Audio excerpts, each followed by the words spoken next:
White show. Which part, old man, that ain't got time to shake your head? Get that style check, put it in pockets like it's back, going downtown. Fallout 4 is a massive game, and I know a lot of people are like, where's your review? It's 2 weeks ago, and here it is, because I needed to play at least 50 hours of this game to give a very honest review of the title.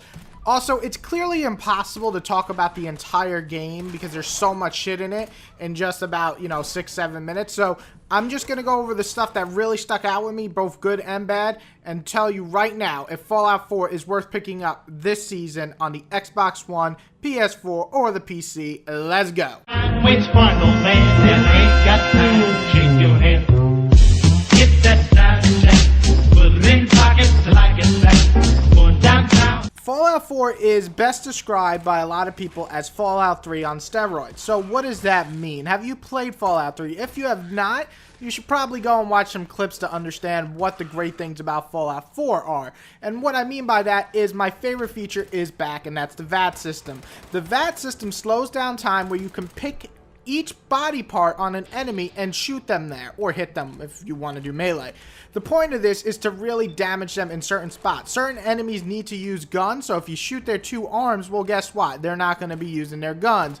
Zombie type enemies, you can shoot their legs off, and guess what? They're going to be crawling a lot slower. Or some enemies just need to get their fucking head shot off, and it's so goddamn fun to do that. So what I mean by VAT system is that's one of the coolest features from Fallout 3, and is back in 4 and presented well and better than ever and works really well.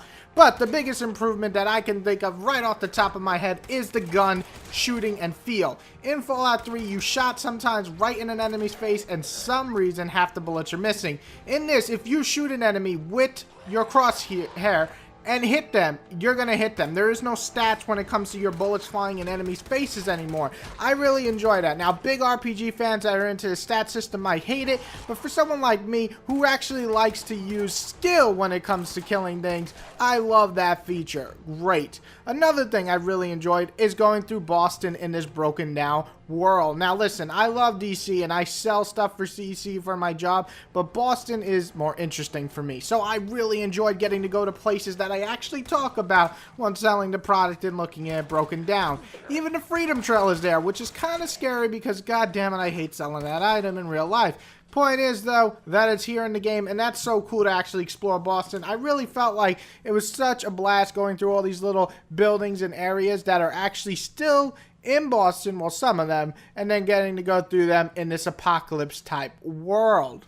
The companion system is back, and what that means is that you get to go around and pick a certain person to follow you and help you in a fight, or you can stick with Dog Meat, your best friend in the world, a little doggy that helps you pin down enemies while you shoot them in the face and find treasure. He's the best fucking companion in the world. Now, you can't have sex with him, and if you want to have sex with your companions, you gotta go with a human, mostly human. So, sorry, what's that called? Bestiality, people? You're just not in luck here. Anyway, the companion system's fun. You get to talk to them now, build a relationship, give them items, so it works really well in this game. Another thing, and this is possibly the last thing I really did enjoy in this game, is the fact that you can basically break down your weapon and build it back up in different ways. Just because your weapon does more damage doesn't mean it's better for a certain situation. You can make your weapon a lot less heavier, making that you can hold more stuff and get more equipment. So I really did enjoy the fact that customizing your weapons in the way that you see fit is actually fun, rewarding, and matters. Now the negative, and there's really only 2 things that come at me, and they're not even really ugly features, they're just bad. One thing that you're probably going to hear the most from people is, of course, the look of the game and the glitches. Listen, this game isn't the prettiest game, though I do think it looks pretty good. There's definitely some ugly areas, and the outdated engine definitely feels old. On top of that, there are bugs in this game, such as getting stuck behind rubble sometimes, or getting stuck in an area, or watching enemies float in the air. Stuff like that is present. Though I will say, I played all the Fallout games, and New Vegas is definitely far more buggier, and people seem to ignore that one and its problems, so I can't see why this would hurt you in any way. The only other negative I can really think of is the shelter system or building houses. This stuff is just not really fun to me and something I did not like all that much. Now, would it be better if it was more Sims-like where I have an overview and I could build stuff like that? Hell yes, I would love that. However, you gotta walk around, build it yourself from first person or third person view, or actually I think it's just first person. It's not fun, nothing really connects well, and it just, well, let's be honest, it's not fun. That's a big part of building, and if it's not fun, you're not having fun with it. Which part, old man, that ain't got to shake your head. Get that side check, put it in pockets like it's back, going downtown. Listen, I really dug Fallout 4. Now, I could break down some other reasons why some might not like it, like the choice system is always 4 pretty much same choices, and of course the story isn't all that amazing.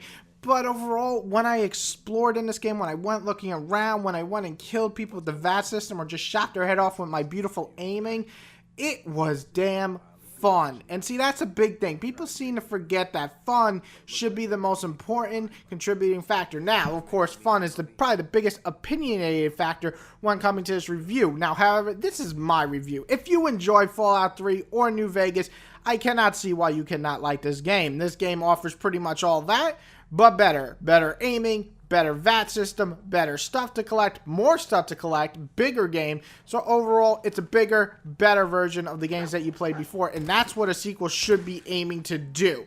So, with that, I am going to give Fallout 4 an 8.5 out of 10. It's a great game.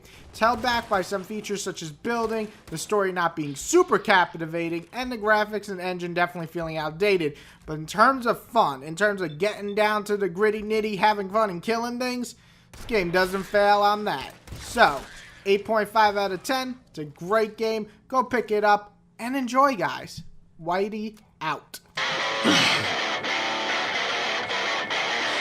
Yeah!